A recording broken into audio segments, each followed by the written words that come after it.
Alam mo, kapag bumalik ako sa mga laalang pagkabata ko sa probinsya, parang kahapon lang lahat. Yung simpleng buhay, yung bang mga bagay dati Mandy na hindi mo pinapansin pero ngayon, namimiss mo.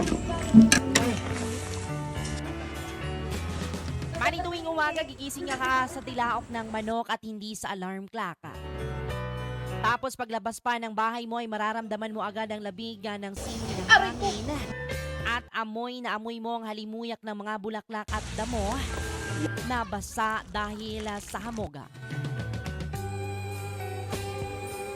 Yung tipong hindi mo na kailangan magmadali. Dati, ibang walang cellphone na hawak-hawakan. Kundi pamalo lang ni nanay